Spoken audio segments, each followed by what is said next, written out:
What would you do if your child, barely 7, spoke 7 languages fluently, and a billionaire seated nearby suddenly stood up, eyes locked on her, like she was the answer to a question no one dared ask on an ordinary flight across the Atlantic? A poised black mother named Celeste tries to keep her daughter calm, her past buried and their future intact. But when her daughter starts speaking in flawless Arabic to calm a crying passenger, the cabin falls into silence.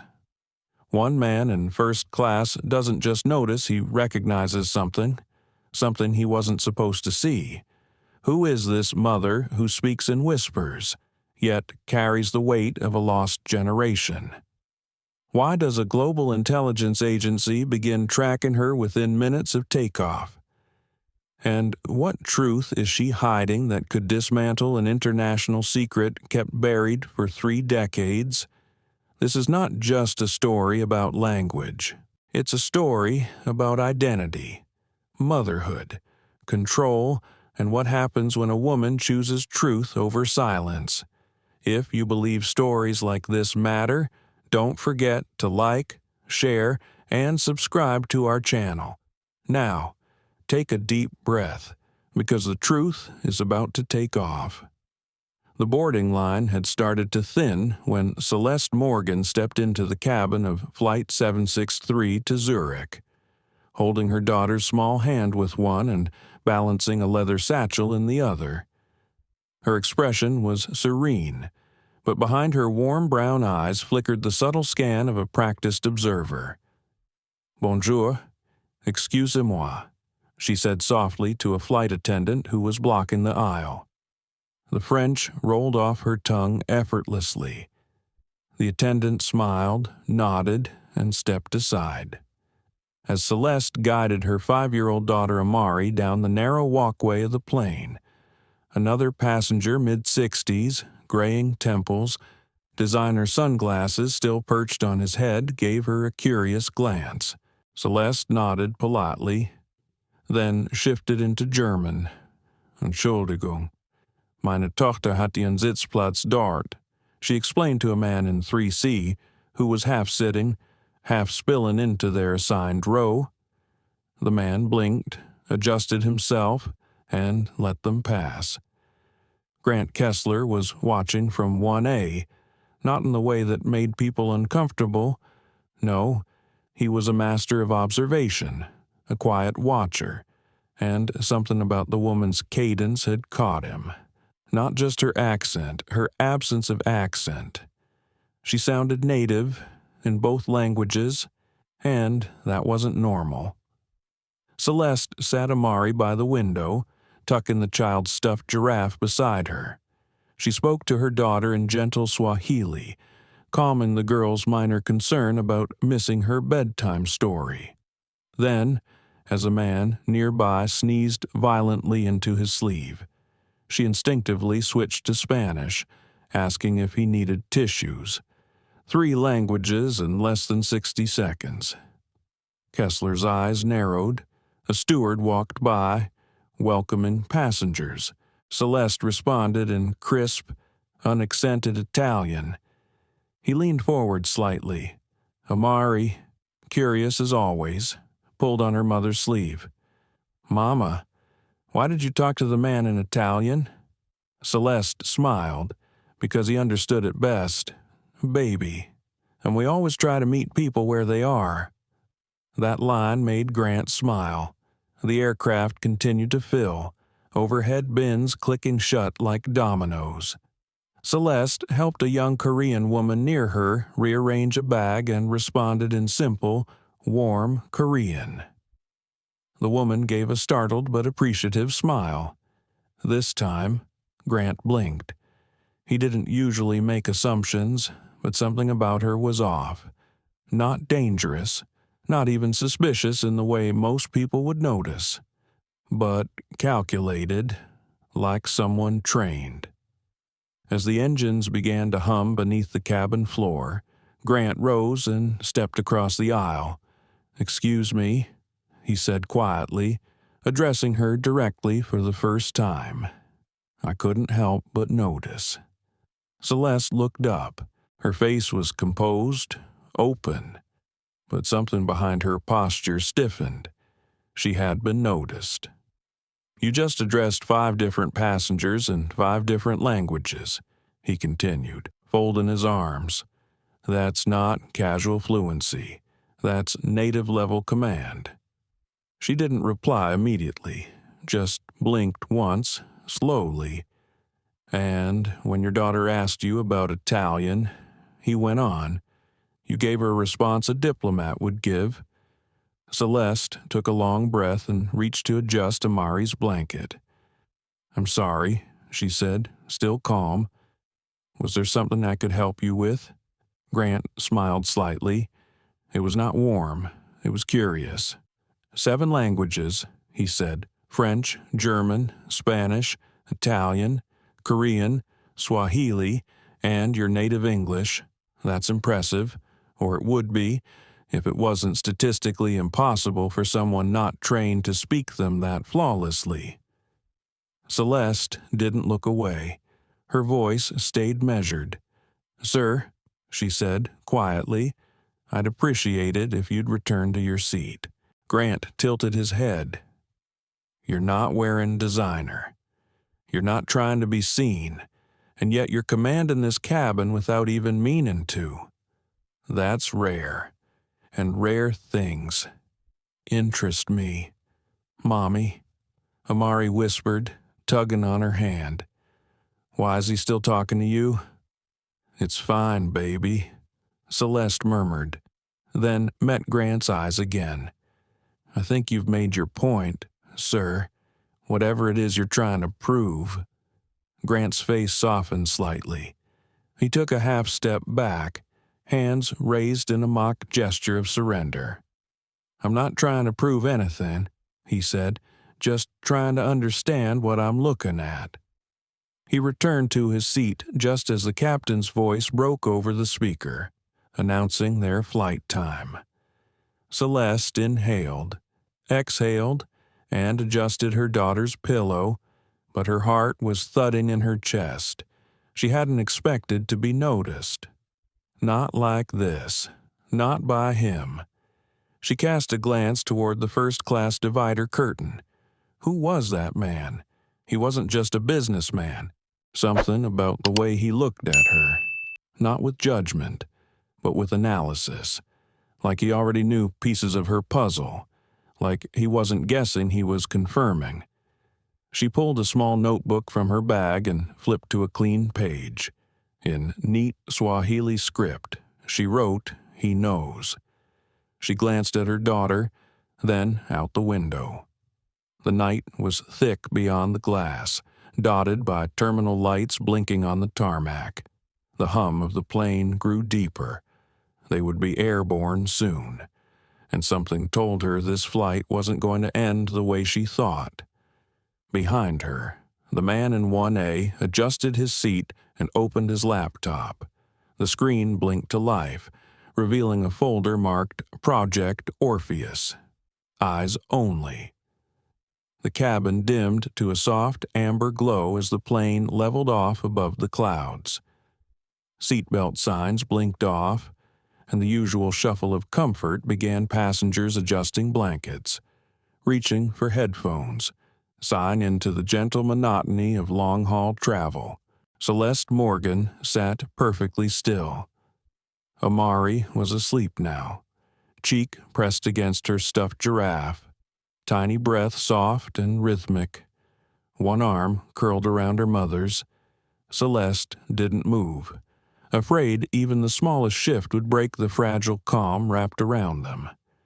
But her mind was loud. That man, Grant Kessler.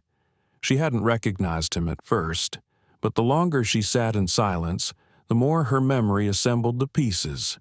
The sharp features, the stillness of his hands, the deliberate way he scanned a room, military, or something adjacent. And then, yes, the name came rushing back.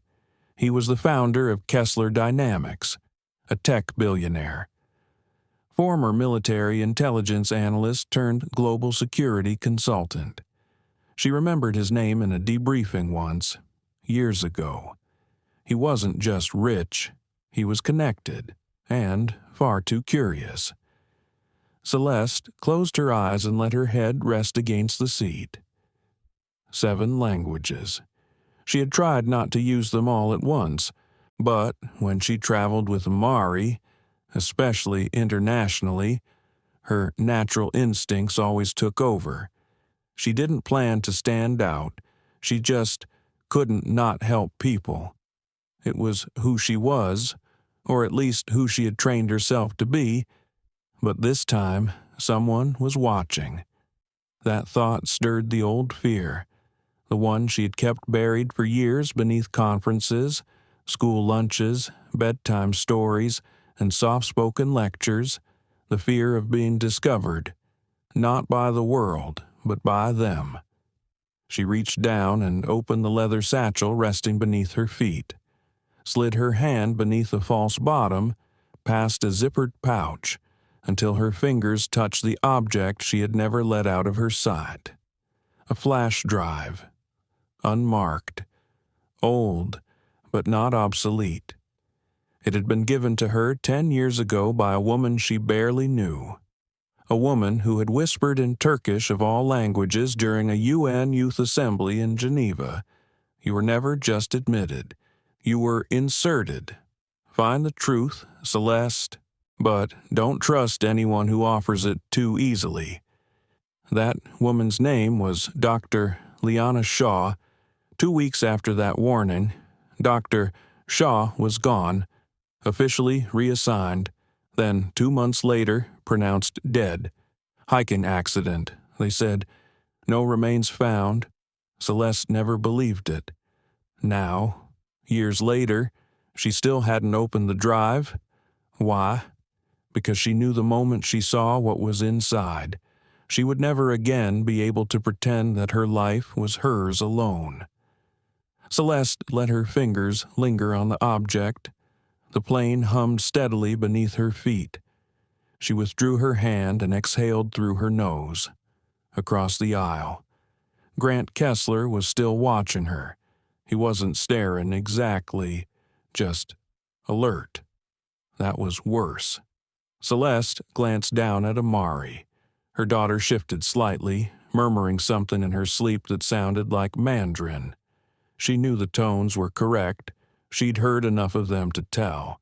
Amari had started speaking Mandarin at age 3 after spending just 6 weeks listening to bedtime stories narrated in the language. No prompting, no instruction, just absorption. It had terrified Celeste. Not because her daughter was brilliant, but because she recognized it. That same frightening ease, that unnatural pattern acquisition, the fluidity. It wasn't normal. It was the same thing Celeste herself had started exhibiting around age 5, and it had brought her attention that was anything but kind. She thought of Malik Amari's father. He had told her once that she saw patterns the way other people saw faces. You connect dots no one else can see, he had said. It's like watching a spider spin silk with its eyes closed. But then came the distance, the questions, and finally, the quiet disappearances in the night when he took special assignments for agencies he never named. One day, he stopped coming home at all. Celeste told herself she was better off without him, that she could protect Amari on her own, that she didn't need anyone. But nights like this, high above the ocean, with shadows stretching longer than they should, she wasn't so sure. She turned her head and caught Grant's eyes again. This time, he didn't look away. He stood up, her heart thudded. He walked down the aisle toward her row, then paused just beside her seat. His voice was low, careful. You're not going to like this, he said. But I need to ask. Celeste kept her voice neutral. I don't owe you anything, Mr. Kessler.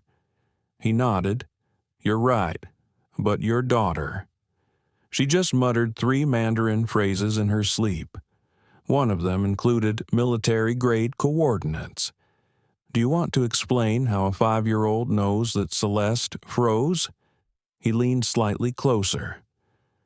I used to track operatives for a living, he said quietly. I've seen people like you before, brilliant, self-contained, fluent in half the world's pain and none of its mercy. But you're not one of them. She didn't move, didn't breathe. You're running, he continued, but you're not hiding. That's what confuses me. Celeste exhaled slowly. You don't know anything about me. I know you're scared, he replied, but not of being caught. You're scared of what happens if your daughter isn't. Celeste blinked. He had named the thing she hadn't dared say aloud, the exact fear that kept her up at night. The fear that her daughter would be taken not because of what she had done, but because of what had been done to her. I'm not here to expose you, Grant said. I'm not the threat. She finally turned to look at him fully. Then why are you here? He looked down at the aisle carpet for a moment. When he looked up again, his expression was solemn. I saw your file, he said. Years ago, before I left defense consulting, back when they called it Project Orpheus, Celeste's face went cold. I didn't think it was real, he said. Just another prototype program. But then I saw you tonight, and I knew. They lied to us. You were real. The first successful subject. Celeste's lips parted, but no words came. And now they're looking for the second. Grant added, the next generation, your daughter.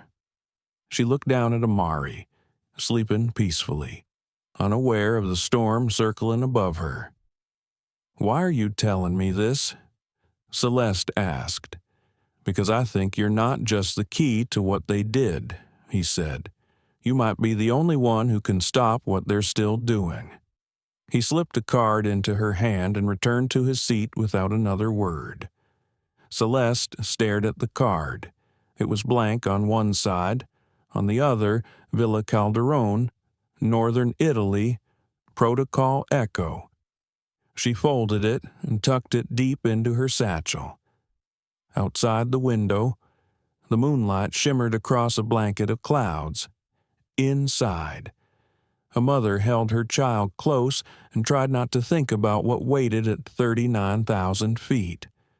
The gentle thrum of the engines had lulled most of the cabin into a half-sleep. Some passengers scrolled through in-flight movies. Others drifted into quiet slumber. Celeste Morgan sat motionless, her body relaxed but her mind electrified with tension. Beside her, Amari curled into her seat, legs tucked beneath her favorite fleece blanket. Her face pressed against the stuffed giraffe she never traveled without. Celeste kept her hand resting lightly on Amari's back, feeling the steady rise and fall of her breathing. She didn't want to believe what Grant Kessler had just said, but she knew too much to dismiss it outright. Project Orpheus. That name belonged to the dark corners of her past, the one she had sealed off and buried under layers of normalcy and motherhood. She had learned long ago that when people called you gifted, they often meant something else, something hungrier. She watched the lights above flicker briefly, then steady again. It was probably nothing, just a routine signal test from the cockpit. But Celeste's instincts didn't believe in coincidences. Not anymore. The captain's voice crackled over the intercom. Ladies and gentlemen, we're expecting some mid-altitude turbulence for the next 20 minutes. Please return to your seats and fasten your seat belts. Several passengers groaned softly as tray tables clicked closed. The atmosphere changed. The weight of the cabin air shifted, subtly, like the beginning of a drum roll. Celeste reached over and buckled Amari's belt, tightening it gently without waking her. The little girl stirred, then snuggled deeper into the side of her mother's arm. Celeste fastened her own belt and closed her eyes. She tried to calm her thoughts, to slow the racing memories, but her breath caught at the same word that kept rising again and again in her mind. Target. They would see Amari as a target, not a child, not a person, but a result. The plane jolted suddenly, sharply enough to draw startled gasps from around the cabin. A glass fell and shattered near the galley. Someone yelped. Celeste's eyes snapped open. She looked toward the front, toward Grant. He wasn't flinching. His fingers were already gripping the armrests with controlled force. He wasn't afraid of turbulence.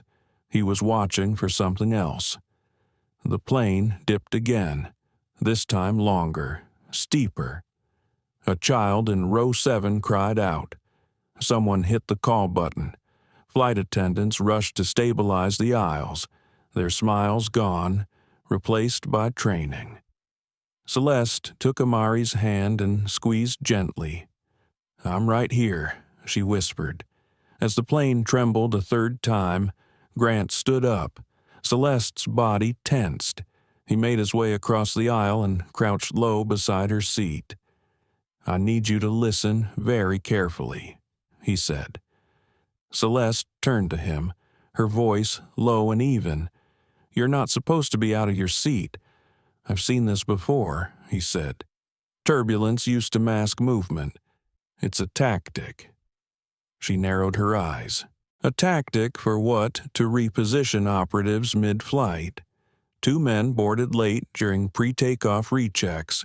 I noticed them sitting in opposite corners of the cabin. Neither of them reacted to the turbulence. Celeste's throat tightened. "Air marshals." "That's what they'd want you to assume," Grant said. "But marshals don't wear earpieces with dual-frequency mic pickups. Those are for encrypted signals." Celeste glanced subtly down the aisle. 2 men, both wearing casual sport jackets, were seated near the emergency exit rows just far enough apart not to be noticed together. Neither of them was reading. Neither had drinks or headphones. Both were still. "They're not looking for you," Grant continued. "Not exactly. They're here for what you're protecting." Celeste felt her chest seize. "Amari." Grant's voice was steady. "They haven't made a move yet, which means they don't have authority to act openly. That gives us time. Time to do what? To figure out if this is just surveillance or an extraction." The word hit her like a slap. Extraction. Celeste glanced down at Amari again, who slept through the bumps and murmurs. Her little hands balled into fists beneath her chin. Her child, her daughter, her miracle? No, she wouldn't allow it. She looked up at Grant. "Do you have a plan?" He gave a slow nod. "First, we test them. I'll trigger a controlled disturbance in the lavatory. Something small. If they're legit air marshals, they'll respond by the book. If they don't, or if they break protocol, then we know who they answer to." Celeste weighed the risk. "And what then?" "Then I buy you time," he said. "You keep her safe. Why are you helping me?" Grant hesitated, then leaned in closer. "Because 15 years ago, I helped build the system that created this." Celeste stared at him. "I thought I was designing learning optimization software for military linguists. Turns out, I was optimizing how to rewrite language acquisition centers in the brains of engineered children." He stood up. "I was young, brilliant, and stupid. You were a file on a screen. Now you're real. She's real. And I can't undo what I did, but I can damn well stop what comes next." He walked calmly toward the lavatory. Celeste reached into her satchel again. She wrapped her fingers around the flash drive. It was time. The lights flickered again, and then came the sharpest jolt of the night. Several overhead bins popped open. Oxygen masks dropped in 2 rows, dangling like jellyfish tendrils. Amari woke with a frightened gasp, clutching her giraffe. Eyes wide and wet, Mama Celeste cupped her face. "It's okay, sweetheart. We're just bouncing a little, like a roller coaster. Remember?" Amari nodded slowly, but her lip trembled. Then, just ahead of them, one of the so-called marshals stood, not rushing, not alarmed, just rising watching. A second later, the other man did the same. Celeste turned in her seat and held her daughter tight. Overhead, the captain's voice came back online. "Ladies and gentlemen, please remain calm. We've just passed through an unexpected shear.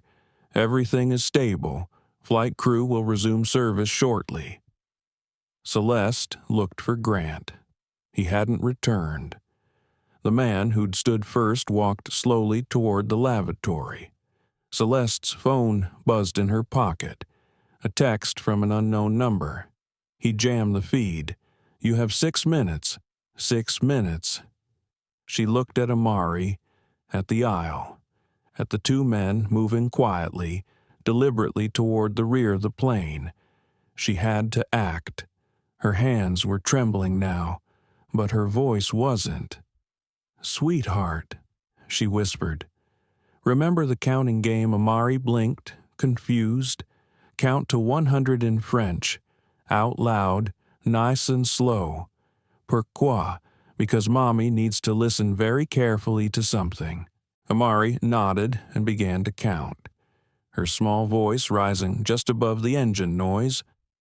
"Un, deux, trois." Celeste slid the flash drive from its case, attached it to the charging port under the tray table. A soft green light blinked. She opened her laptop.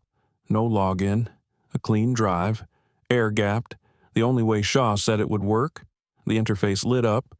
A prompt appeared. "Enter authorization." "Key." She typed, "Echo 127 Celeste." The screen shifted. Files loaded, dozens, then hundreds, medical, genetic, psychological, there, in the center of the folder tree. One name pulsed. Amari 2G Celeste swallowed hard. This wasn't just about her.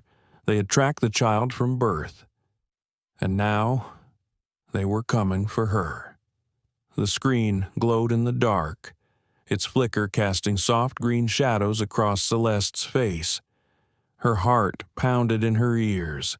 The turbulence had passed, but the real storm had only begun. Her fingers hovered above the keyboard, unwilling to click. Not yet, not until she could take one more breath as just a mother. Amari was still counting softly in French beside her. 31, 32. Celeste closed the laptop halfway, enough to dim the light. Her memory pulled her backward without mercy. Back to the beginning. Back to the room with no windows and a ceiling that hummed. She had been 5. The walls of the facility were always too white. The kind of white that made your eyes ache if you stared too long. The doctors called her Model 9. She had a name back then, Celeste, but no one used it unless she was being punished. She remembered the voice of the woman who brought her apples during the observation hours, Dr. Liana Shaw. Her voice had been the only softness. "What do you hear when I speak Italian?" Celeste, small and barefoot in her gray jumpsuit, had tilted her head. "It sounds like dancing," she'd whispered. Dr. Shaw had smiled. Good. Now listen to this, and she had flipped on another recording. The voice was harsh, guttural, German. Celeste frowned. "That one's made of corners. You feel them?" Celeste had nodded. "You're mapping them in your mind. Every verb, every tone. It's not mimicry, it's absorption." Celeste hadn't known what that meant then. She just remembered the soft reward, a warm hand on her hair, a kindness so rare she would dream about it later, like it was a season that had passed too soon. But the others hadn't been kind. Dr. Alden Rourke had visited the facility once a month. His eyes were pale gray, nearly colorless, and always calculating. He never spoke to her directly, only to the assistants in coats who followed his orders like rituals. He didn't see a child. He saw data. Rourke had coined the term neuro-linguistic sequencing. It was supposed to be the crown jewel of Project Orpheus, using targeted stimuli and selective genetic markers to hardwire accelerated language processing into the brain. Not just fluency. Native-level fluency within weeks of exposure. A human Rosetta Stone. A living key to diplomacy, espionage, and cognitive control. But none of it was supposed to survive past adolescence. That was the design flaw. Except with her. Celeste had not only retained the ability, she had adapted, improved, and then hidden it. Dr. Shaw had helped her escape when she was 9. A fire drill, a forged identity, and one final whispered sentence in Turkish, "Don't speak unless you need to," and never all of them at once. That had been 26 years ago. She had stayed off-grid, kept her head down, built a quiet life as an interpreter, working freelance through trusted contracts. Amari had been born 6 years ago in Dakar. A miracle. A child of her own, untouched by the lab, the lies, the wires, or so she thought. Celeste looked down at her daughter now. Amari had fallen asleep again. Her mouth opened slightly, still clutching her giraffe. Her soft curls spilled across her shoulder like a crown of knot. She was beautiful, and she was in danger. Celeste reopened the laptop. The file labeled Amari 2G blinked. She clicked. A cascade of windows opened. Reports, charts, scans. Subject Morgan. Amari class Orpheus Gen 2 acquisition protocol. Passive via maternal RNA carryover observation log. Neural patterning matches. 93.4% of Model 9's sequencing risk status. Critical extraction status. Authorized. Celeste's breath caught. Her daughter had never been off-grid. She'd been watched since birth. Her genes were tagged, sequenced and scanned. Every city they'd moved to, every phone upgrade, every innocuous wellness check, it had all been part of their shadow net. She looked away from the screen. Her hands trembled. Then she heard a low voice behind her. "I told you not to open it here." Celeste turned sharply. Grant Kessler had returned. His face was pale, a small cut above his eyebrow. "What happened?" she whispered. "One of them got too close. I had to improvise. Did they see you?" "They saw enough, but I scrambled their comms. We've got a few more minutes before they regain signal." Celeste showed him the screen. He leaned over, jaw tightening. "They authorized extraction," she said. "They know exactly what she is." Grant stared at the file. "It's Rourke. I'd bet my life on it. He's been circling government exit ramps for years. Got quietly funded by 2 shell foundations in Dubai and Montenegro, all biotech, no oversight." Celeste's voice cracked. "She's just a child. To them, she's proof of concept." Grant tapped the screen. "But this is bigger. This says maternal RNA carryover.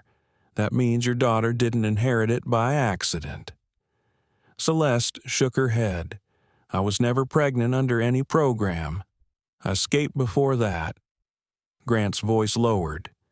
"Are you sure?" The question shattered her. She stood suddenly, backing against the cabin wall. "Don't you dare. Don't you say I wasn't her mother from the beginning?" "I didn't mean it like that," he said quickly. I mean, they could have planned this years in advance, used you as a control without your knowledge, made sure conception happened under specific neural and emotional conditions. This is the level they operate at. Celeste. Celeste pressed both hands to her face, shaking. They took everything from me once. My childhood, my body, my voice. I won't let them touch her. Then we need to land this plane with her still by your side. Her eyes were wet now. I don't know who to trust. Grant reached into his jacket and pulled out a small black device the size of a quarter. He pressed a button, and a light pulsed once. You don't have to trust me, he said, but trust this. It'll jam any signal tracking your daughter for the next 3 hours. It'll get you through customs if you follow my instructions. Where does it lead to someone who still believes in protecting what's sacred? Celeste stared at him. Her voice was soft, but unyielding. If she even gets a scratch, she won't, he said. The plane shuddered again, but not from turbulence. A low buzz passed through the cabin lights. Something else was coming. Celeste tucked the flash drive back into her satchel. Her entire body was vibrating, but her voice was steady. She's not a result, she whispered. She's my child. She's my choice. And this time, no one would take that from her. The cabin had gone quiet again, but the stillness felt unnatural. Celeste Morgan sat stiffly in her seat, her pulse low and steady like it always was under pressure. Grant Kessler had returned to his row, leaving her with the jamming device and a simple message whispered beneath the roar of jet engines. There's someone on this plane who doesn't belong. She glanced over at Amari, still sleeping with the serene confidence only a child could carry through chaos. Her hands stayed gently wrapped around her daughter's shoulders, as if her touch alone could serve as a barrier between innocence and the darkness that trailed them. Then she saw him. Row 14B. He was facing forward, his posture slouched just enough to seem casual, but his eyes flicked in small movements clockwise, calculated. He wore a worn denim jacket, the collar slightly frayed. His fingers tapped the armrest in rhythm. The rhythm wasn't random. Celeste recognized the beat instantly. It was the cadence for Orpheus Code Blue, emergency override, deployment imminent. Only 3 people had ever used that sequence near her, and 2 of them were dead. The third had vanished 6 years ago. Her heart stumbled. No, it couldn't be. She stood slowly, adjusting the hem of her cardigan to justify the motion, and began walking down the aisle. She passed him without stopping, moving toward the back of the plane as if heading to the lavatory. On her way back, she stopped at his row, pretending to check an overhead bin. She turned just slightly, just enough for him to see her face. His jaw clenched. He looked up, and in that single glance, her past collided with her present. Malik Ajani, her ex-husband, Amari's father, the man she'd mourned, the man she believed had been killed in a covert op outside Belarus, the man who had once promised he'd tear down any system that tried to take their daughter. He was alive, on this flight, wearing a cover ID, watching them. Celeste didn't speak. She simply looked into his eyes and waited. Malik gave her a near imperceptible nod, then mouthed a word she hadn't heard in years. Protocol. She returned to her seat without speaking to him.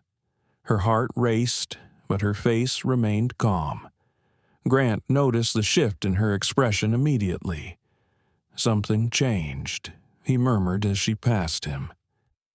Celeste sat, smoothed Amari's hair, and whispered the truth as if it were a prayer. Malik's alive. Grant leaned in. What he's on this plane, 4 rows behind us, 14B, watching the watchers. Grant processed this with the precision of a chess master mid-match. Did he recognize you? He gave me the Orpheus emergency beat. Grant exhaled. Then, we're not the only ones preparing for extraction. Celeste looked out the window, trying to process the storm of emotion inside her. Malik's disappearance had nearly broken her. He'd been her partner, not just in love, but in survival. They had been raised in parallel systems, she through Orpheus, he through a more covert branch, Project Deep Signal. They had met during an interpreter mission in Istanbul, discovered shared secrets through whispered Morse in bathroom stalls, and ran toward freedom together. But when Amari was born, Malik changed. He grew distant, frightened, obsessed with securing their future. Then he was gone. Reports claimed he'd been executed after refusing to surrender an asset. But now he was here, and that meant more layers to this than even she had guessed. Celeste pulled out the jamming device Grant had given her. It still blinked every 3 seconds, a lifeline in miniature. Grant spoke quietly. If he's here, he either infiltrated the same extraction unit, or he's shadowing it from the outside. He wouldn't endanger Amari. Celeste whispered. He left to protect us, or they forced him to leave, Grant added, which means he's playing a dangerous game. She looked again at her daughter. Amari stirred and opened her eyes slowly. Mama, she whispered. Celeste leaned close. I'm here, sweetheart. Amari blinked twice, then sat up straighter. I saw Daddy. Celeste froze. You what I dreamed him, Amari said, but it was different this time. He was in a jacket, and he was sad, but he told me something. Celeste swallowed. What did he say? Amari reached for her water bottle. He said the light isn't just in me, it's from you. Celeste's breath caught in her chest. She's remembering, she whispered to herself. Grant leaned forward. More than remembering. She's processing preconscious signals. They're embedded deeper than language. This child doesn't just learn, she intuits. A small chime interrupted their conversation. The flight attendant's voice came over the intercom. Ladies and gentlemen, we will be dimming the cabin lights for the next phase of our flight. Please close your window shades. We'll be adjusting cabin temperature as well. Celeste heard it, the shift. That announcement wasn't normal. It was a cue. Grant's head lifted. They're preparing for movement, Celeste whispered. They'll try during the sleep cycle. He nodded. That's when they remove resistance. Easier to control panic in the dark. She looked back at Malik.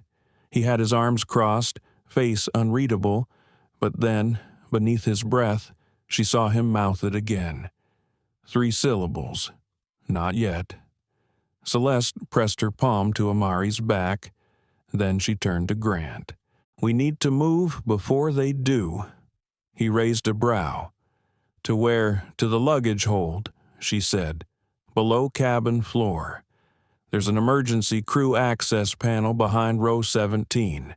If we can get in and crawl through, we can reroute to the forward galley unnoticed. Grant blinked.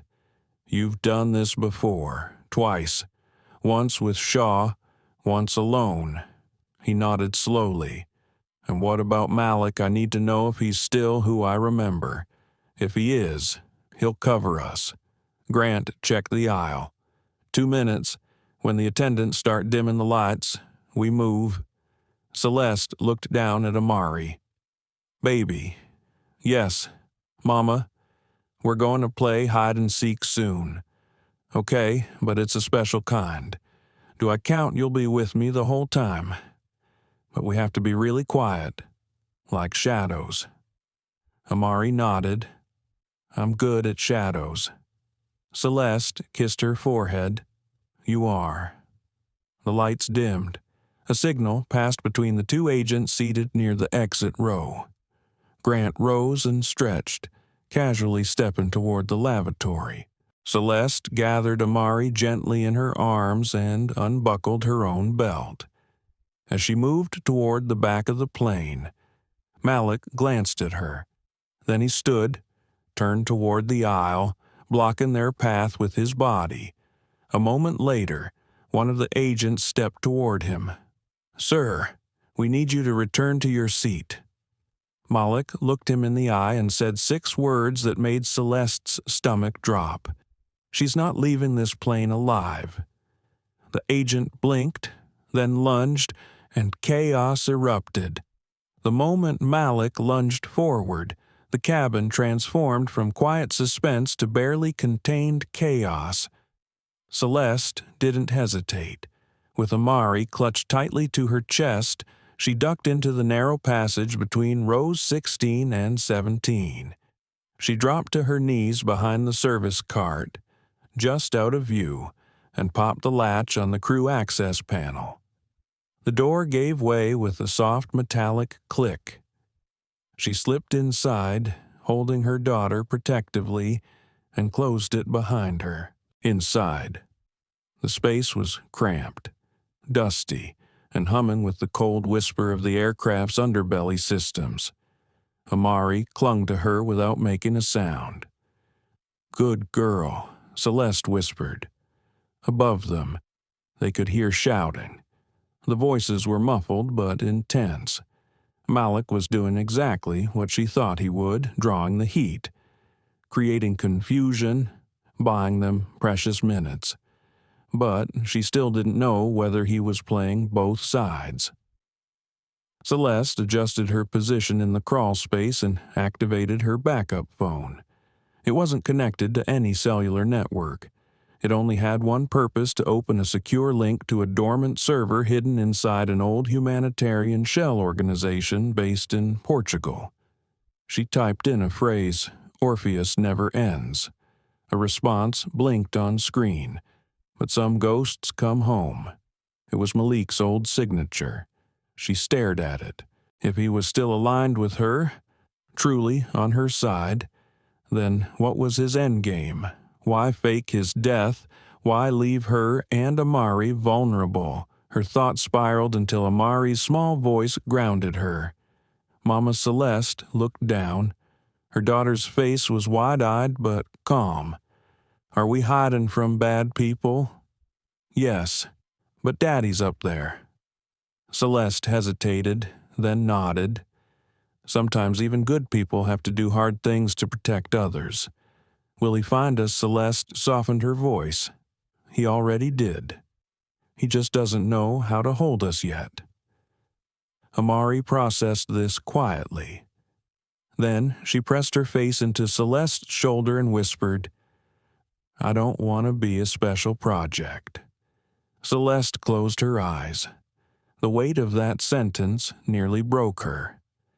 You're not, she whispered. You're mine. That's all. The ventilation shaft ahead of them led toward the forward galley. She shifted Amari carefully, guiding her down the narrow metal tube. Her daughter crawled with surprising grace, like she had done this before in another life. As Celeste followed, her mind returned to Malik. They had met under impossible circumstances, both young, gifted, and already scarred. Their love had never been soft. It was forged in risk, born in rebellion. He had understood her silences. She had respected his anger, but what she never anticipated was his ability to lie. The silence in the galley beyond grew louder. That eerie stillness after the moment has passed. Then a whisper, static. Celeste pressed her ear to the panel and heard a voice. Grant, cabin secure, agents restrained, one injured, passenger Malika Johnny restrained voluntarily. Claims alliance, Request access to cabin camera archive, another voice replied. Female, commanding, flight supervisor, maybe, negative. We don't give access to passenger logs. Detain for questioning. We'll reroute to Zurich. Zurich. That wasn't their destination, and it wasn't random. Celeste exhaled. Zurich was where Rourke had relocated his headquarters last year. This flight wasn't just surveilled, it was bait. She slid the panel open and pulled herself into the galley. No one was there. The attendants must have been ordered to sit. She motioned for Amari to follow, then hoisted her into her arms and rounded the corner quietly. Grant stood by the cockpit door, holding a restraining zip cable. His suit jacket was torn, and there was blood on his collarbone. He turned as Celeste appeared. His eyes widened in relief. Thank God. What happened, she asked. They tried to remove someone through a covert medevac drill. Claimed it was a passenger with a heart condition. It was code for extraction. Celeste looked down the aisle, and Malik Grant looked torn. He surrendered. Told the crew he was protecting a civilian mother and child from unlawful rendition. Celeste narrowed her eyes, and they believed him. He showed them credentials, not fake ones. Deep tear clearance. Celeste felt her stomach sink. They think he's the good guy. Grant lowered his voice. Maybe he is. But if he's working with Rourke, even under pressure, you need to decide fast what you're willing to do to stay off the grid. Celeste looked at Amari. Her daughter had fallen asleep again, exhaustion pulling her under. She turned to Grant. I want to speak to him. Grant hesitated. He asked to speak with you, too. Said you'd understand once you saw the full file. What file, he said, the truth about Amari isn't just in her blood, it's in yours. Celeste stared at him. Grant tapped his earpiece. They've allowed 5 minutes. You and him, galley conference area, neutral zone. Celeste handed Amari gently to Grant. If anything happens, she stays with me, always. She walked slowly toward the rear. The makeshift conference area was a small fold-out crew rest section near the service cart. Malik sat inside, cuffed but calm. His eyes lifted as she entered. He didn't smile. She didn't sit. You lied to me, she said. I had to. You left us. I was pulled. She crossed her arms. Say what you came to say. Malik looked up, and for the first time, his voice cracked.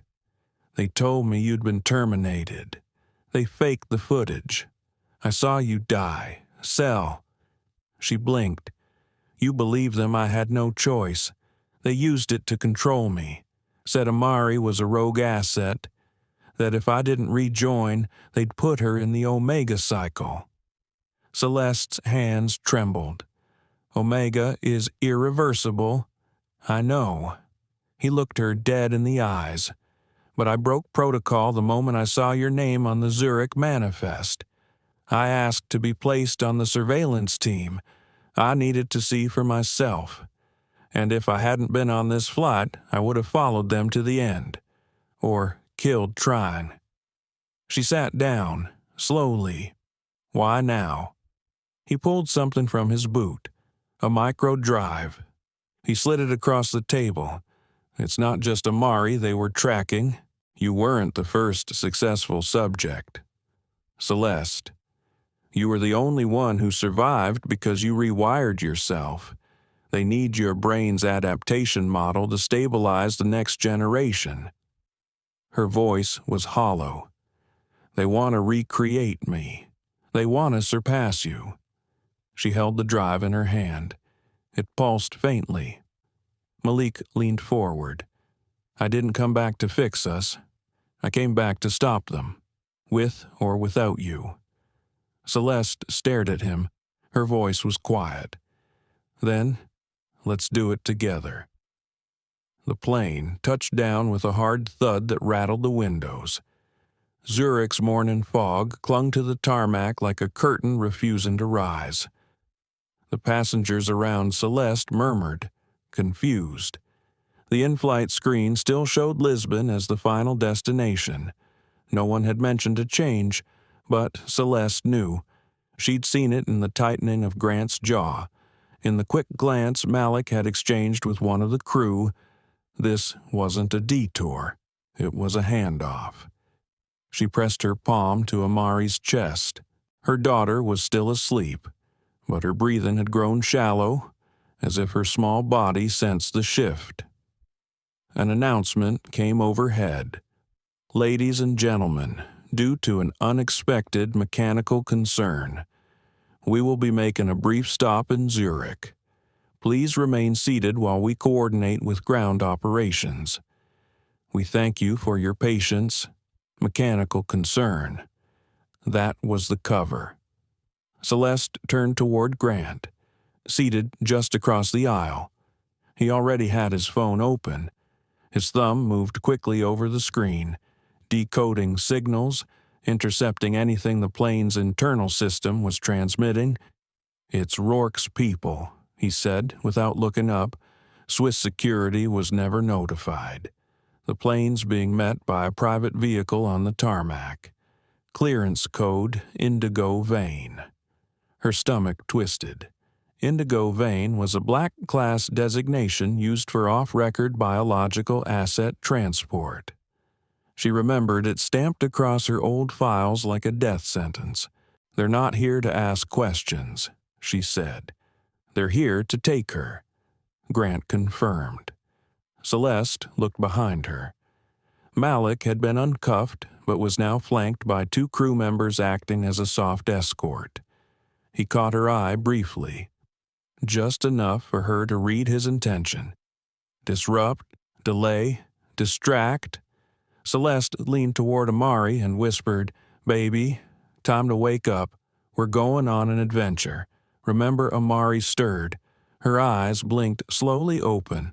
"Zurich? Yes, sweetheart. But we're not staying long." Amari sat up and rubbed her eyes. "Are the bad people still here?" Celeste nodded. "But so are the good ones." The intercom chimed again. A different voice now. Male, clipped, authoritative. "Passengers seated in rows 10 through 15. Please remain seated while we disembark a medical passenger requiring specialized ground transport. Thank you for your cooperation." Celeste stood up. A flight attendant immediately approached. "Ma'am, please remain seated." "She's with me." Grant interrupted, flashing a card, not one from his wallet, but a sleek titanium pass that shimmered with a federal seal. The attendant's eyes widened. "Of course."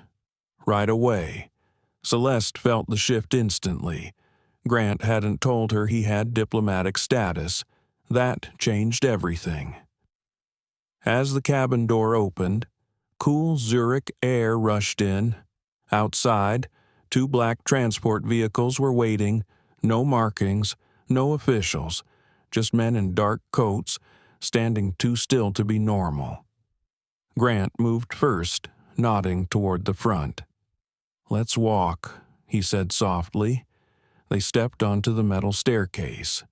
Celeste held Amari close, her feet moving quickly but controlled. One of the suited men stepped forward. "Dr. Morgan, this way, please." She froze. He didn't say Ms. or ma'am.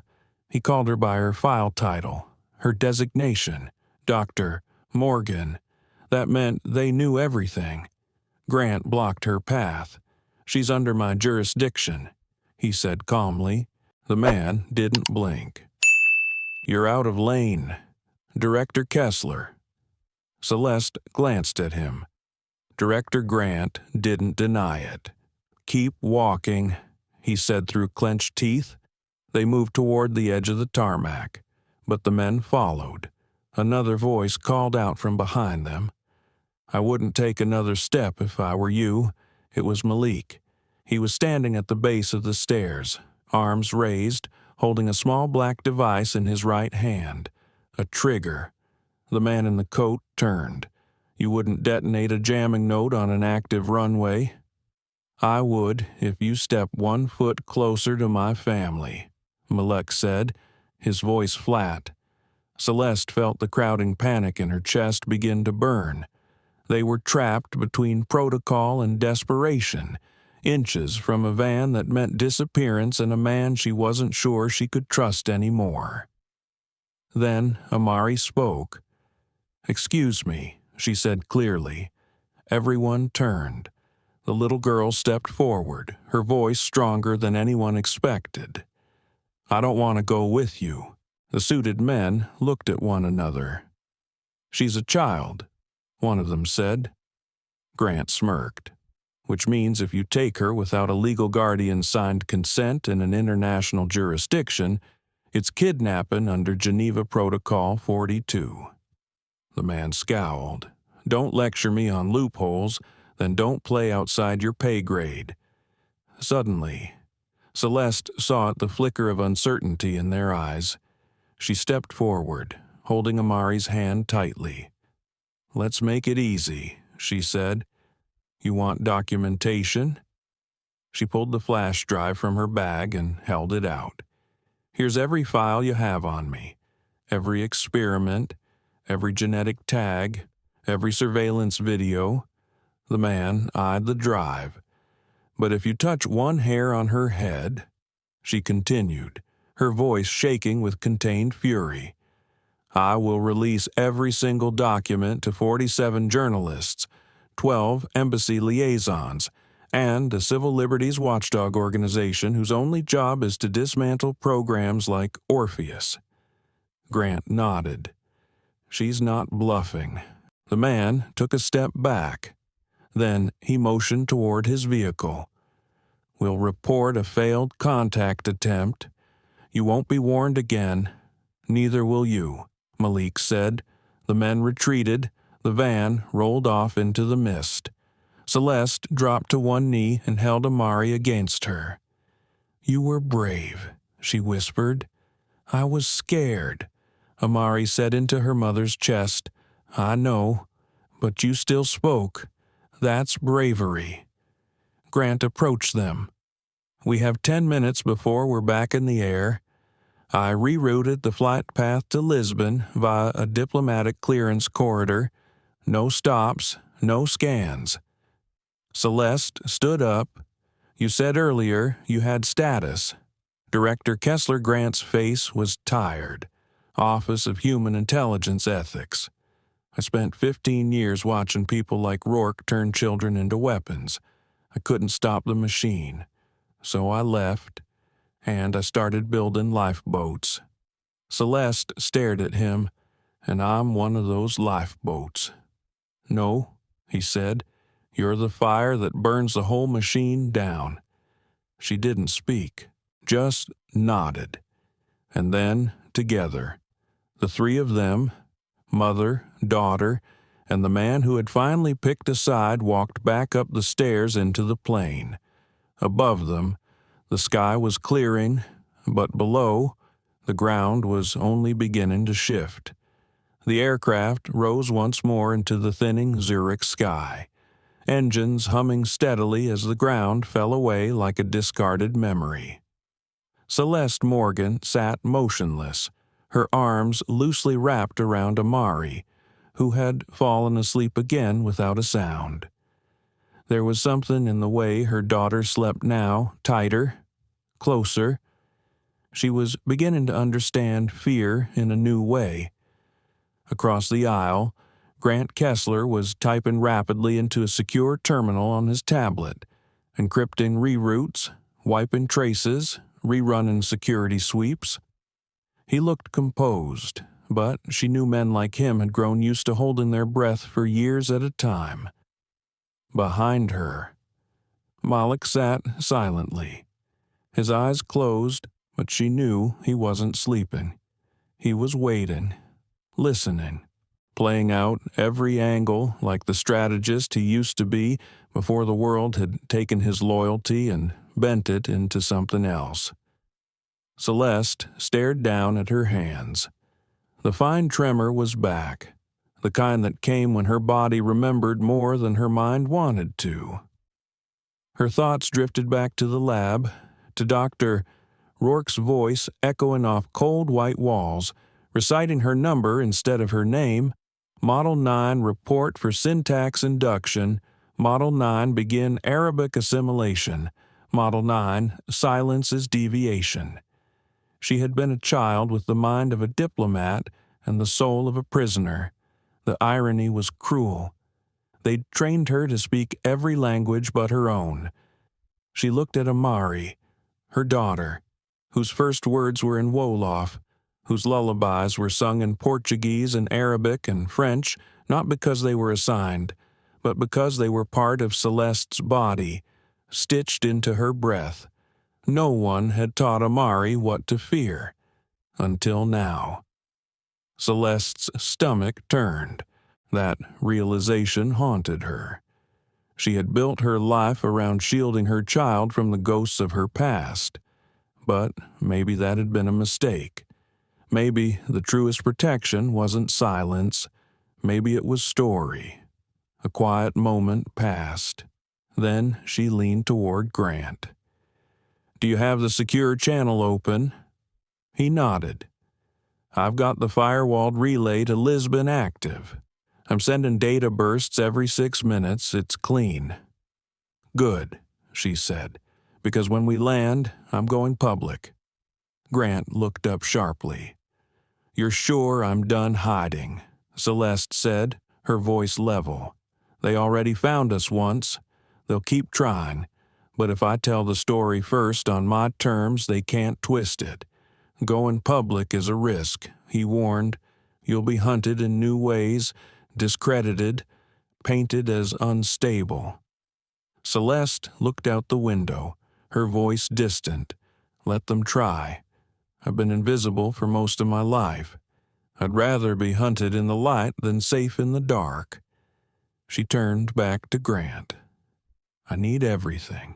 Every document on Orpheus, Deep Signal, Project Indigo, all the names, the funding streams, the data points they buried. I want it indexed, time-stamped, and cross-referenced. You'll be making enemies you can't see. I already have."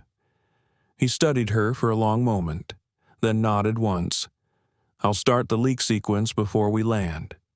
She exhaled and leaned back, heart racing. Then Malik's voice broke the silence. "She's going to be more than you were. You know." Celeste didn't turn around. "Don't say that like it's a comfort. It wasn't meant to be." She closed her eyes. "Why are you really here? I told you. I saw your name on the manifest." "No," she interrupted. "Why are you really here?" "Malik, why now? Why this flight? You had 1,000 chances to show up over the years." There was a pause, a long one. Then his voice came low. "Because I saw the Omega report last month. It wasn't just a prototype update. It had a face." Celeste turned slightly. What face Amari's? Her blood ran cold. They were prepping her. They already ran a simulation of her neural map. They projected 5 iterations of her cognition by age 12. They're not just interested in you anymore. Celeste, they think she's the evolution. Celeste's fists clenched in her lap. "She's not a theory. I know that now. You should have known it then." He didn't argue. She finally turned to face him, her voice quieter now, but edged with steel. "You walked away because you thought she was safer without you. I get that. I do. But what you didn't get is that she still asked about you every single night. She still believed in you." Malik's throat worked. "I didn't want her to carry my war." "She didn't need your war," Celeste said. She needed your hand at the bus stop, your arms when she fell asleep, your voice when the monsters came, and you gave that up because of a projection. He closed his eyes. Celeste inhaled deeply, then softened. But now you're here, and I don't need a soldier. I need you to be a father. Malik looked at her for a long time, then nodded. I'm ready to try. She nodded back, but didn't say anything more. The plane leveled out at cruising altitude again. The hum returned, low and steady. Amari stirred. Mama Celeste bent down. Yes, baby. I had a dream. You were singing. Yeah, in a language I didn't know. Celeste smiled faintly. That's possible. What does it mean? Celeste thought for a moment, then said, It means you come from a long line of women who knew how to turn silence into song. Amari tilted her head.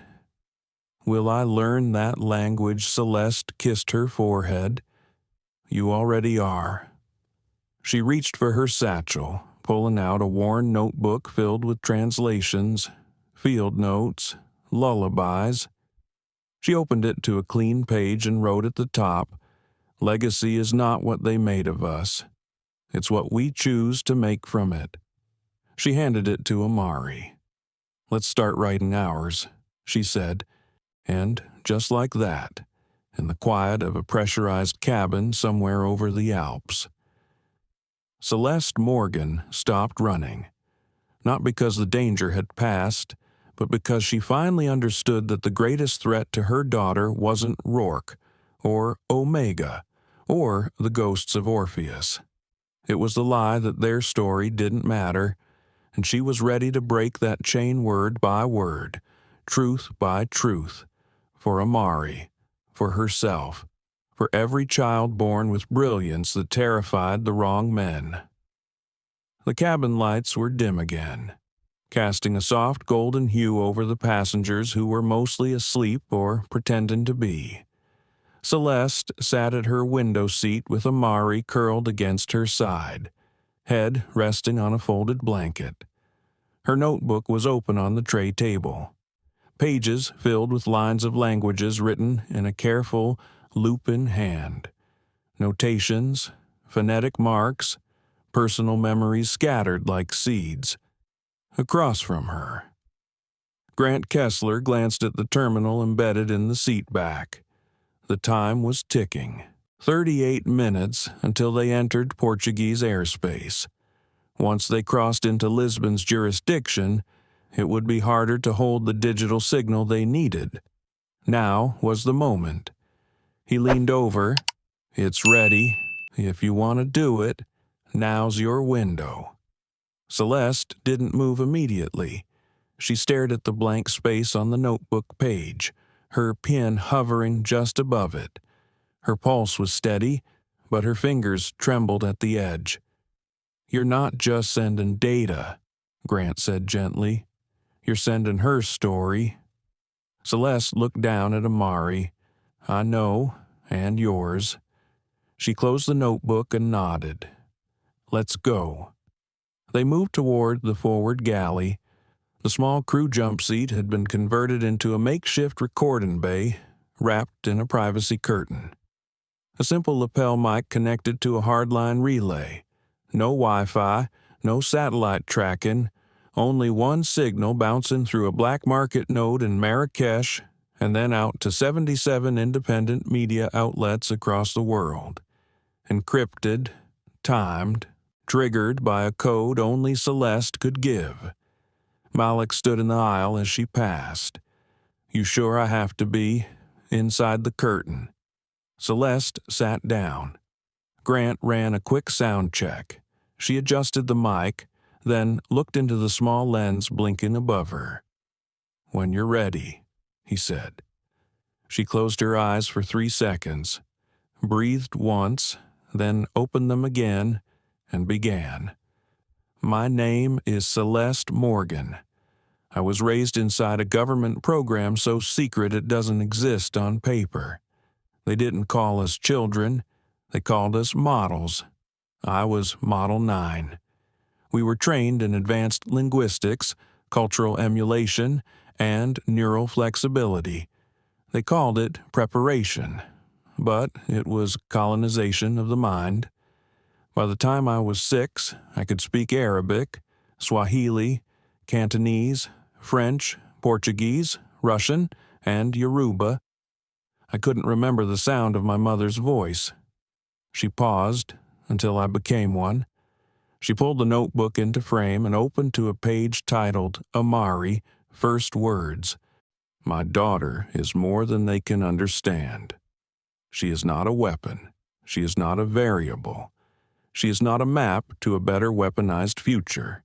She is a child. But they don't see children, only control. She turned the page and held it up. It showed Amari's name written in 7 languages, each surrounded by words of affection: Mama, light, brave, home. They tried to take her, like they took me. But I'm not that little girl anymore. I'm a mother, and I will burn every system that believes it can profit from my daughter's mind. Celeste leaned closer to the mic. If this transmission reaches you, then Project Orpheus is still alive. So is Omega, and they're using your taxes, your institutions, your silence. She looked up into the lens with eyes as steady as a sniper's. I won't be silent anymore. Then, softly, she began to speak again, but this time, not in English, Arabic, then French, then Yoruba, then Cantonese, then Russian, then Swahili, and finally, in a soft, lulling Portuguese that echoed like a lullaby. She said, "She is not yours to claim. She is mine to love." Grant stood frozen behind the curtain. Even the hum of the engine felt quieter during her voice's journey across those 7 languages. Celeste pressed the end transmission key. The recording blinked, encrypted, then sent. It was done. She stepped out and found Malik standing with Amari. Her daughter was wide awake now, holding her small notebook and humming. Malik looked at her. "They'll hear you." Celeste nodded. "I hope so." Grant looked down at his terminal. "They're already hearing her.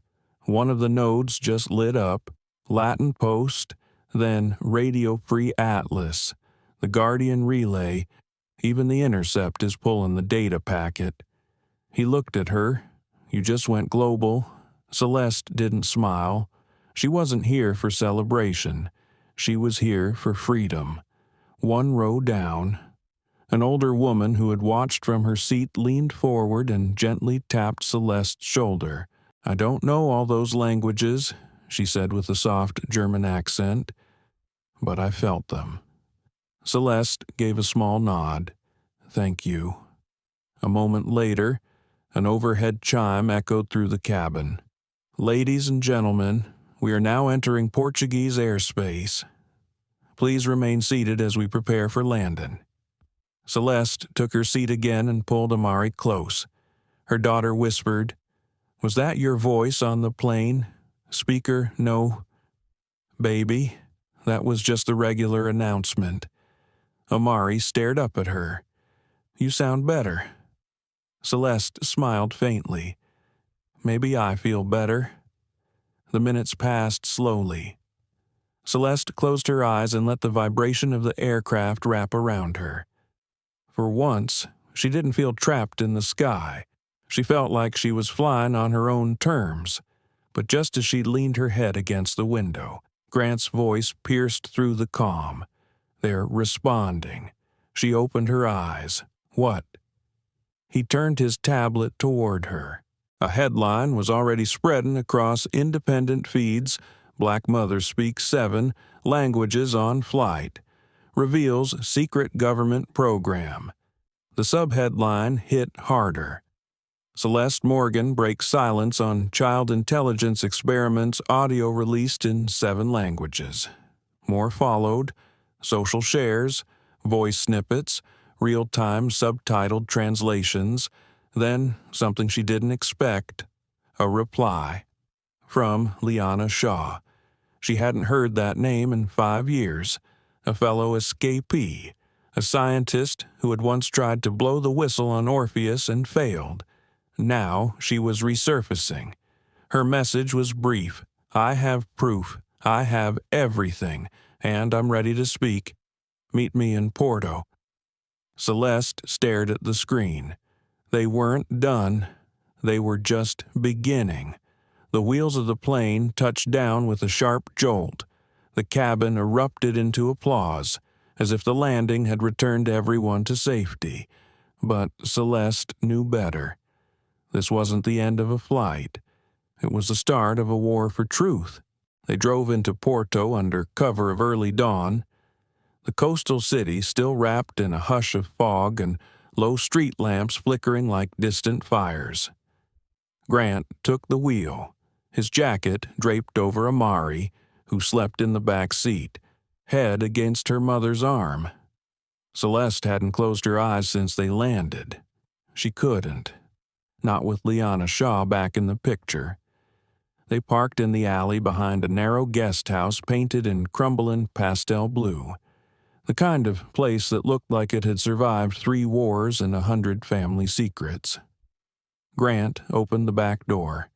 We keep this quick, in and out. If it smells off, we leave. Celeste nodded. Inside, the hall smelled of eucalyptus and old paper. The receptionist barely looked up as Grant passed him a folded envelope. No questions, just a nod. They were expected. Room 3B. Celeste felt the hairs on her arm rise as they walked up the stairs. She'd last seen Liana through a grainy security feed, just after the woman had vanished from the Lisbon Ethics Tribunal. She'd been holding a hard drive and a bottle of codeine. No one expected her to make it out alive. But now, here she was, waiting. Grant knocked once. The door opened slowly. Liana Shaw stood in the shadows, thinner than before, eyes darker, hair chopped short like it had been done with dull scissors in a mirror. She stared at Celeste like she was both a memory and a warning. Then she stepped aside. "Come in." Celeste entered first. Grant stayed by the door, scanning the room. One exit, no windows open, a heavy curtain drawn across the glass balcony. Liana had covered the walls with corkboard and pins, like a detective mapping a cold case that no one else believed in. There were photos, scans, lab reports, newspaper clippings from obscure outlets in languages most people couldn't read, and in the middle of it all, one grainy ultrasound. Celeste froze. It was her Model 9. "Is that?" "My scan," she asked, voice brittle. Liana nodded. From week 14, before they implanted the neural interface, before the language mapping was complete, Celeste stared. "I didn't know they kept prenatal data that far back." "They didn't." "I did." Liana moved to a side table, opening a laptop with fingers that trembled. She tapped a few keys and pulled up a directory titled Project Aeon, Aborted Timelines. Celeste leaned over. The screen was filled with names, code numbers, notes like terminated, unstable, non-viable. "Why are you showing me this?" she whispered. "Because you were the only one they let live. Not because you were stable, Celeste, but because you were controllable. For a time." Celeste swallowed hard, and Amari Liana's voice dropped. She was never supposed to happen. That wasn't in their forecast. Grant stepped forward. Then how did they track her? Because the minute she showed linguistic patterning at toddler-level flipping between tonal structures like muscle memory, they realized she wasn't just your child. She was the anomaly they didn't engineer. She was evolution without control. Celeste sat down heavily. So they want her because she proves their model is replicable. No. Liana sat across from her, eyes serious. They want her because she proves it's not. She's something else, a deviation, which makes her dangerous. Grant crossed his arms. To who? To everyone who built their careers on the lie that human potential can be farmed like data. Celeste leaned back, her mind reeling. I gave everything to keep her off their radar, changed countries, jobs, names. How did they find us? Liana hesitated. It wasn't you. Celeste narrowed her eyes. Then, what? It was your voice. Liana opened a small file, pressed play. Audio filled the room, a recording of Celeste, reading a nursery rhyme in Swahili, soft, familiar. Amari's favorite. This leaked through a smart toy Amari used. It recorded her mimicking your cadence. They ran a match. 94% probability it came from you. Celeste's chest tightened. They used my daughter's toys as surveillance. They use everything now. Grant swore under his breath. So what do we do? Liana didn't hesitate. You go louder. You make this impossible to erase. You leak the next phase. What next phase? Celeste asked. Liana tapped the corkboard. There's another program, one that Rourke buried deep, not Project Orpheus. Something older, called Threnody. Celeste blinked. I've never heard of it. You wouldn't. It predates even your file. But it's connected. The gene mapping done on your mother, it started with her, not you. Celeste's voice cracked. My mother died in childbirth. That's what they told you. Liana turned and handed her a small photo. A black woman, early 20s, standing in a lab coat with eyes that looked hauntingly familiar. Celeste stared at the picture. This is her. Liana nodded. She was Model 0, the first to show passive, multilingual absorption in utero. They ran her through Aeon Phase 1 and then tried to erase the whole trial after it went public. She escaped, gave birth. They let her die to contain the story. Celeste's hands shook as she held the photo. Amari had her smile. Liana continued. But your mother left something behind. A code fragment, buried in a private server under a charity clinic's name in Angola. That code holds the unlock key to every Orpheus subject file, including yours and Amari's. If you release it, everything collapses, Celeste whispered. Why didn't you do it? Liana looked down. Because I was afraid, and because I wasn't the one with her blood. Celeste closed her eyes. There was something so cruel and so beautiful about this truth. Her mother hadn't been a ghost, she'd been the beginning. And now Celeste was the continuation. She stood up. Give me the code. Liana handed over a drive. One more thing, she said. If you activate it, Rourke won't go after Amari anymore. He'll come for you. I know, Celeste said, but you'll lose the ability to disappear. I already have. She turned to Grant. Get us a secure line. We're ending this. He nodded. As they left the room, Amari woke up in Grant's arms. Where are we? Mama Celeste kissed her daughter's forehead. We're in a place where the truth sleeps, she said softly. And we're about to wake it up.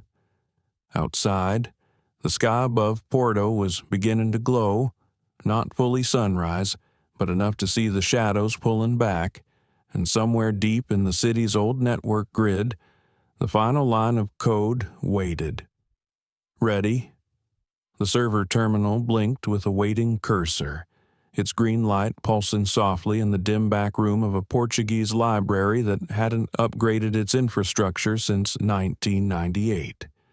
Grant stood near the exit with Malik, scanning the alley from behind a rusted security gate. Above them, Amari sat on the second floor with an elderly librarian who had offered cookies and a children's book in perfect Spanish. The woman never asked a single question. Celeste sat in front of the terminal, the flash drive from Liana resting in her palm like a key to a sealed vault of ghosts. On the desk beside her was a second drive, one she had prepared herself, encrypted copies of Amari's neural scans, her own recordings, the 7-language audio file, and now the master code her mother had died protecting. It all came down to this moment. One click, that's all it would take, but her hand wouldn't move. Her body had done this before, sat in front of terminals waiting to destroy or save things, but this felt different. This time, she wasn't just a whistleblower, she was a mother. Behind her. Grant approached slowly. Everything's set. The cascade goes through 4 dummy IP tunnels, ends on a mirror node at a journalists' collective in Sweden. They'll archive and distribute automatically once it uploads. Celeste didn't look up, and Rourke Grant's expression tightened. I've traced 3 movement patterns out of Luxembourg this morning. One of them is a private jet registered to a shell company tied to Aeon Industries. It's heading west. Celeste turned to face him. You think he knows, I think he's always known. He's just never been afraid. Until now. Grant nodded slowly. Until now. Celeste returned her gaze to the screen. She reached forward, typed a single line of code, initiate release, protocol, Threnody, Daro 9A. A prompt blinked, confirm identity, Celeste Morgan. She placed her thumb on the cracked reader. A small sound chimed. Then the cursor shifted, uploading to Node 1, Node 2, Node 3. She stood and took a breath so deep it felt like surfacing from an ocean. It was done. Malik stepped closer from the corner. You okay? She nodded. I think so, but the stillness didn't last. The old building's hallway lights flickered. Grant's phone buzzed twice, then again, then stopped. He read the alert and cursed. They're here. Celeste's heart rate quickened. Where? 2 blocks out. Black van, no plates. They're coming from the east, cutting through Rua das Carmelitas. She reached for Amari's bag. We leave through the back, Malik said, already moving, but Grant paused. There's no time. They'll intercept before we're halfway down the alley. Celeste's hand tightened on her daughter's small coat. Then, what Grant turned to her, his expression unreadable. We don't run. Celeste blinked. Excuse me, we stay. We hold position. The data's already out. If we disappear now, we look guilty. If we stand our ground, the world sees everything. Malik shook his head. You're asking her to risk her child. No, Grant said calmly. I'm asking her to show them she's not afraid anymore. Celeste looked between them, the protector and the warrior. Both right, both flawed. She took a slow breath, walked to the window, and stared into the street. A black vehicle rounded the far corner. Slow, deliberate, no sirens, no announcements, just presence. She turned back. Get Amari. Malik hesitated. Celeste. Do it. He climbed the stairs. Grant moved beside her. Voice low. You sure? She faced him squarely. This is how we end it. In the open, on our feet. Minutes later, Amari appeared in her father's arms. She blinked sleepily, then saw the fear in her mother's eyes. What's wrong? Celeste knelt down. Remember when I told you some people were scared of how smart you are?" Amari nodded. "Well, today, we're going to show them that being scared doesn't make you right." She took her daughter's hand. The door opened. Two men in gray suits stepped into the lobby. No visible weapons, no insignias, just quiet authority. The first one spoke. "Celeste Morgan, you're in possession of classified intellectual property belonging to Aeon Industrial Systems and its affiliates." Celeste raised an eyebrow. "Is that your way of saying you're here to arrest a mother and her child?" The man didn't answer. The second agent added, "We're authorized to detain for review under Article 9 of the Global Intelligence Accord." Grant stepped forward and pulled out a phone. "Good. Because you've already been recorded, audio, visual, and GPS stamped. If you lay a single hand on her, that data goes live on every investigative feed from Oslo to Cape Town." The first agent flinched. Celeste stepped closer. "You're too late. Everything's already gone. The files, the scans, the history, even the name of the woman who started it all." She held up the photo of her mother, the one Liana gave her. Her name was Miriam. She wasn't a threat. She was a mother, just like me. The first man said nothing. His jaw flexed. "You can try to bury this," Celeste continued, her voice rising now, stronger. "But it's out there, and your silence won't cover the sound of truth." From the sidewalk, a sound began to rise, phones pinging, people watching, a few stepping closer. One man in a coffee-stained jacket held up his screen. Playing back her broadcast the 7-language message now subtitled in over 15 tongues. The first agent looked at his partner. Then, slowly, silently, they both stepped back. "We'll be in touch," the taller one said, turning. "No," Celeste called after him. "You won't." The van retreated into the narrow street. Celeste exhaled slowly. Her hands were still shaking. Amari whispered. "Are they gone for now?" her mother said. Malik wrapped his arms around them both. "They'll regroup. Let them." She looked toward the sky. "We'll still be standing." 3 weeks had passed since the upload. The sun shone differently now, not softer, not louder, but clearer somehow, like even the light had stopped pretending not to see. Celeste stood barefoot on the rooftop terrace of a safe house tucked away in Madeira, where the Atlantic wrapped its arms around the island like it knew how to keep secrets. The mornings smelled like eucalyptus and sea salt. Amari was chasing butterflies in the garden, her laughter rising above the orange trees. Malik was inside, teaching her how to fold paper cranes. His voice was gentler now, not because he was healed, but because he had finally let the silence bleed out.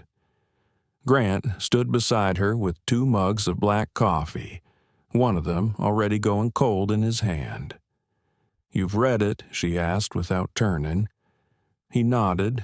"All of it." She looked over, and he sipped the coffee. The UN's officially acknowledged Project Orpheus as a rogue experimental division of the Aeon Consortium. Rourke's assets have been frozen in 7 countries, and 6 different journalists now know the term Model 9 by heart. Celeste's shoulders relaxed. "What about Liana?" "She's testifying this week. Remote tribunal. She won't have to leave Portugal." Celeste nodded. "Good. She's done enough."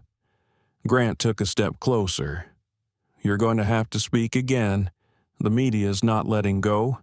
People want to hear from you. In person." Celeste inhaled deeply. "I know, but I don't want to spend the rest of my life being a symbol. I just want to be a mother."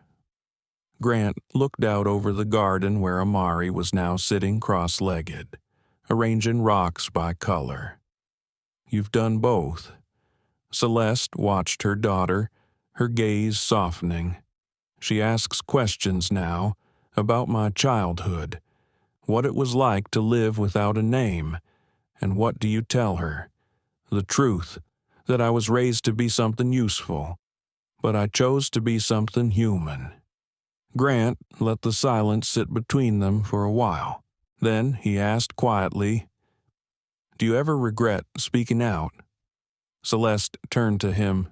"No, because silence was never safety.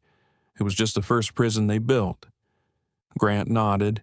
"You changed everything, you know." She looked at him. "No, we did." A moment later, Malik appeared in the doorway with a paper bird balanced on his palm. "She wants to give this to you," he said, nodding at Grant. Grant took it carefully. The wings were uneven, the folds imperfect, but it flew for a second when he blew on it. "Tell her thank you," he said, voice tight. Malik went back inside. Celeste leaned against the railing, letting the wind pull at the curls that had finally started growing back without tension or heat or code. "I've been thinking," she said. "Dangerous habit," Grant replied. She smiled. "There's something I want to start, a school, not in a building, not under a banner, just a network, for children like her, like me, kids who speak too many tongues and are told to be quiet, kids who see too much and are taught to look away." Grant nodded slowly. "A living archive, exactly." "Name," she thought for a moment, then said, "Miriam." He smiled. "Fitting." Celeste closed her eyes. She could almost hear her mother's voice now, not in any language, just in love. Later that night, they watched the sunset from the balcony. Amari leaned into her mother's arms. "Can I ask you something?" she said sleepily. "Always. What's the first language you ever spoke?" Celeste blinked. "I don't know," she admitted. "But you speak so many." "Yes. But sometimes when people give you too many voices, you forget which one is yours." Amari was quiet for a moment. Then she whispered, "Can I make my own?" Celeste smiled. "You just did." They sat like that for a long time, the stars peeking through the evening haze. Below them, the world buzzed with the consequences of truth. But up here, everything was quiet, safe, true. Celeste finally felt like she could breathe without apology, not because the danger was gone, but because she had stopped hiding. She had spoken, and the world had listened. Sometimes, the most revolutionary act isn't shouting, it's speaking softly, clearly, and without fear. Celeste Morgan didn't set out to change the world. She only wanted to protect her daughter. But, in doing so, she tore open the silence that too many systems depend on. Her story reminds us that brilliance isn't always nurtured, it's often hunted. That love, in its purest form, means standing between what is and what must never be again. And yet, behind the awe of 7 languages, behind the global headlines and encrypted broadcasts, lies a question we must all answer. Why must a black mother prove her worth her daughter's worth just to be left in peace? This story wasn't just about one flight. It was about the world we're all passengers in, one where silence too often protects power, and fear disguises itself as order. But today, one woman spoke, and the world listened.